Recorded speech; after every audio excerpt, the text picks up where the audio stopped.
আমাদের মাঝে বক্তব্য রাখবেন আজকের অনুষ্ঠানের সম্মানিত উদ্বোধক পার্বত্য চট্টগ্রাম আঞ্চলিক পরিষদের সম্মানিত সদস্য শ্রী অ্যাডভোকেট চঞ্চু চাকমা। আদিবাসী জীবন মানে তাদের অস্তিত্বকে বোঝানো হয়েছে, যে অস্তিত্বের মাঝে রয়েছে আমাদের নিজস্ব সংস্কৃতি, নিজস্ব ভাষা এবং স্বতন্ত্র শাসন পদ্ধতি। এই শাসন পদ্ধতি প্রকৃতি এবং আমাদের যে পরিবেশ বান্ধব জীবনধারা, সেই জীবনধারার সাথে ওতপ্রোতভাবে যুক্ত।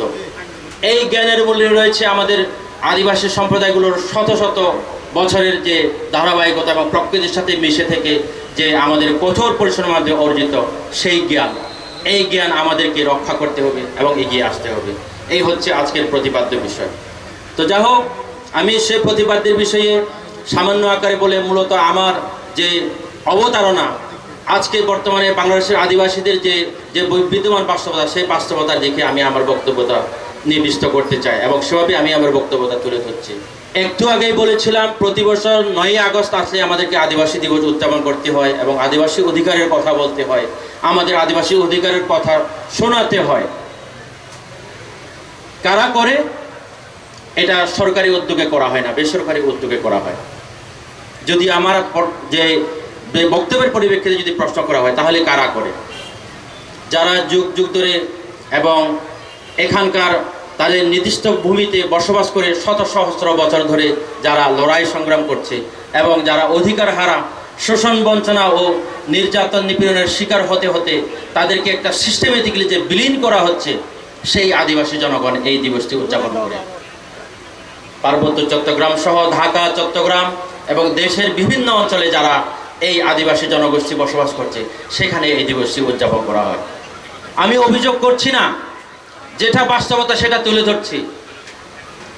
কিন্তু রাষ্ট্রের বা সরকারের সেই আদিবাসী দিবস উদযাপন করা তো বহু দূরের কথা। এমনকি আদিবাসী বলা এবং আদিবাসী দিবস উদযাপন করা নিষিদ্ধ এবং চিরতরে বন্ধ করে দিতে পারলেই মনে হয় তাদের এক কঠিন যন্ত্রণা এবং শ্বাসরুদ্ধকর অবস্থা থেকে বেঁচে ফেরার মতো অবস্থা হয়ে যায়।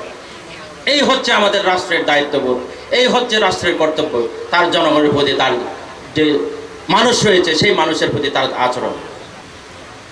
তো এই পরিপ্রেক্ষিতে যদি আমাকে প্রশ্ন করা হয়, কারণ আমাদেরকে বলা হয় আপনারা কি আদিবাসী নাকি কি, আমাদেরকে কখনো নানা অভিধায় করা হয়, কখনো বাঙালি, কখনো সংবিধানের যে 6 অনুচ্ছেদ রয়েছে সেখানে বাঙালি হিসেবে আমাদেরকে অভিহিত করা হয়েছে। তো আমরা কেন আদিবাসী দাবি করি? এই আদিবাসী ধারণা এবং আদিবাসী অধিকার একদিনে প্রতিষ্ঠিত হয়নি। আর আমাদের মতো যে সহজ সরল বলবো যে বেকুব যে আদিবাসীরা তো এই ধারণার জন্ম দেয়নি। এই ধারণার জন্ম দিয়েছে জাতিসংঘ। 1982 সালের যে আদিবাসী জনগোষ্ঠী বিষয়ক যে ওয়ার্কিং গ্রুপ আছে, তারা দীর্ঘদিন কাজ করার পরিপ্রেক্ষিতে, তাদের অধ্যবসায়ের ফলে, তাদের গবেষণার পরিপ্রেক্ষিতে যে সুপারিশ করেছে, পরবর্তীতে 1994 সালে জাতিসংঘের সাধারণ পরিষদ এই 9ই আগস্টকে আন্তর্জাতিক আদিবাসী দিবস হিসেবে স্বীকৃতি দিয়েছে এবং ঘোষণা করেছে যে এখন থেকে এই আদিবাসী দিবস উদযাপন করা হবে। কিন্তু আমরা সেই আদিবাসী দিবসের যে সেই প্রেক্ষিতের পরিপ্রেক্ষিতেও আমরা এই আমাদের দেশে আমরা এদেশের নাগরিক হয়েও আমরা অধিকার হারা, স্বাধিকার হারা অবস্থায় আমরা আছি এবং দিন দিন আমাদেরকে সিস্টেমেটিক্যালি বিলীন করার একটা পর্যায়ে নিয়ে যাওয়া হচ্ছে। তো এই পরিপ্রেক্ষিতে বলতে চাই, রাষ্ট্র কি আমরা যে অধিকার হারাও আছি, শোষণ বঞ্চনার শিকার হচ্ছি, নির্যাতন নিপীড়নের শিকার হচ্ছি, এটা কি রাষ্ট্র কখনো স্বীকার করে? আমার মতে করে না, রাষ্ট্র স্বীকার করে না। এই রাষ্ট্র আমাদের যে নির্মমতা আমাদের উপর, আমাদের যে অধিকারের যে একটা কৃত্রিম সংকট সৃষ্টি করা হয়েছে, এটা রাষ্ট্র স্বীকার করে না বলে ব্যক্তিগতভাবে আমি এই রাষ্ট্রের মধ্যে আমার নিরাপত্তা বোধ করি না। এই রাষ্ট্রের মধ্যে আমার অধিকার কেউ প্রতিষ্ঠিত করবে সেই ভরসা আমি পাই না। তাহলে আপনি আমাকে উপজাতি বলতে, যে উপজাতি বলার জন্য বাধ্য করছেন, সে উপজাতিও মানবেন না, বাঙালি বলবেন। আবার সংবিধানের যে 23 অনুচ্ছেদে বলা হচ্ছে সেখানে ক্ষুদ্র নৃগোষ্ঠী, আপনি যে পঞ্চদশ যে সংবিধান সংশোধন 2011 সালের মাধ্যমে যে আপনি আমাদেরকে সেভাবে অভিহিত করলেন, সেটা বা আমাদের জন্য কতটুকু মর্যাদাপূর্ণ হয়েছে, এটা কি রাষ্ট্র কখনো ভেবে দেখেছে? আমার মনে হয় ভেবে দেখেনি।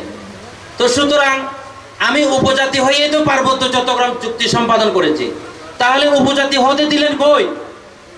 এখন বলছে সেই চুক্তি মানে না, চুক্তি রিভিউ করতে হবে, চুক্তিটাকে বাতিল করতে হবে। আপনাদের লজ্জা লাগে না? এই পার্বত্য চট্টগ্রাম চুক্তি সম্পাদন হয়েছিল দীর্ঘদিনের যুগ যুগ ধরে শোষণ বঞ্চনা অবসানের লক্ষ্যে। এই পার্বত্য চট্টগ্রাম চুক্তি আমাদের জন্য সম্পাদিত হয়েছিল। এখন এখানে এসে বলেন এই চুক্তিকে রিভিউ করতে হবে, এই চুক্তিতে আমাদের অধিকার প্রতিষ্ঠিত করতে হবে, এই চুক্তিতে আমাদের সম অধিকার প্রতিষ্ঠিত করতে হবে। আমরা তো আপনাদেরকে নিয়ে আসিনি ভাই, যারা আপনাদেরকে নিয়ে এসেছেন তাদের কাছ থেকে আপনারা সেই অধিকার চান। আমরা রাষ্ট্রের কাছ থেকে সেই অধিকারটা পেয়েছি, এখন সেই অধিকারটা আপনারা কেড়ে নিতে চান। এটা কোন জগতে আমরা বসবাস করছি? তারপরে কখনো বলেন আমরা ক্ষুদ্র নৃগোষ্ঠী, কি বিচিত্র এই দেশ, এই দেশের আমরা, অথচ প্রতি বছর আসলে আমরা 3 যুগের অধিক সময় ধরে আদিবাসী দিবস উদযাপন করছি। এই দিনে এসে আমরা আমাদের অধিকারের কথা বলি, আমাদের অধিকারের কথা বিশ্ব দরবারে আমরা তুলে ধরি, কিন্তু রাষ্ট্র কি কখনো আমাদেরকে প্রশ্ন করেছে যে ভাই তোমরা সহজ সরল এই বেকুব আদিবাসীরা তোমরা এই দিবসটা কেন পালন করো রে ভাই? তোমাদের কি দাবি দেওয়া বা কি অভিযোগ? রাষ্ট্র কি কোনোদিন আমাদেরকে জিজ্ঞাসা করেছে? করেছে কিনা? আপনাদেরকে কেউ জিজ্ঞাসা করেছে? করেছে কিনা বলুন, করেছে কিনা? না। সুতরাং রাষ্ট্রের লজ্জা পাওয়া উচিত। আমি আদিবাসী হই, আমি ক্ষুদ্র নৃগোষ্ঠী হই, আমি উপজাতি হই, আমাকে সেভাবে বাঁচতে দেন না, আমার অধিকারটা দেন না। আপনি এভাবেও দিবেন না, ওভাবেও দিবেন না, আমাকে বাঙালি বলে দিবেন, আর আমার স্বকীয় সত্তাকে আপনি অস্বীকার করবেন। আমার যুগ যুগ ধরে নিজস্ব শাসন পদ্ধতি নিয়ে বেঁচে থাকার, আমার সংস্কৃতিবোধ নিয়ে বেঁচে থাকার, আমার ভূমির অধিকার নিয়ে বেঁচে থাকার সেই অধিকারটা দিবেন না। অন্যদিকে আপনি বলবেন যে এখান থেকে বিতাড়িত হয়ে যান, আপনারা ওখান থেকে চলে আসতেন, আপনারা ওই এলাকার মানুষ। সেটা তো সংবিধান আমাকে দেয়নি, সেটা তো আপনাকে সেই অধিকার দেয়নি সেটা বলার জন্যে। মনে রাখবেন, পার্বত্য চট্টগ্রাম চুক্তি সেই শোষণ বৈষম্য দূর করার জন্যই হয়েছে। সুতরাং এই চুক্তিকে আমরা কোনোদিন বৃথা যেতে দিতে পারি না। এই পার্বত্য চট্টগ্রাম চুক্তি আমাদের আইনের অধীনে এবং সংবিধানের অধীনে হয়েছে। আমাদের সমাজের মধ্যে কিছু কিছু অংশের এই চুক্তি নিয়ে একটু ভীতিজনক অবস্থা আছে, এটাও আমাদের সমালোচনা করতে হবে। কেন ভীতিজনক অবস্থা আমাদের মধ্যে বিরাজ করবে? এই পার্বত্য চট্টগ্রাম চুক্তি তো আইনের অধীনে হয়েছে। সর্বজনীন যে মানবাধিকার ঘোষণাপত্র, যে 1948 সালের যে 10 ডিসেম্বর জাতিসংঘ কর্তৃক গৃহীত হয়েছে, তারই আলোকিত এই পার্বত্য চট্টগ্রাম চুক্তি হয়েছে। এটা কি সেই ঘোষণাপত্রের কত একটি বাইরে নাকি অতিরিক্ত কিছু?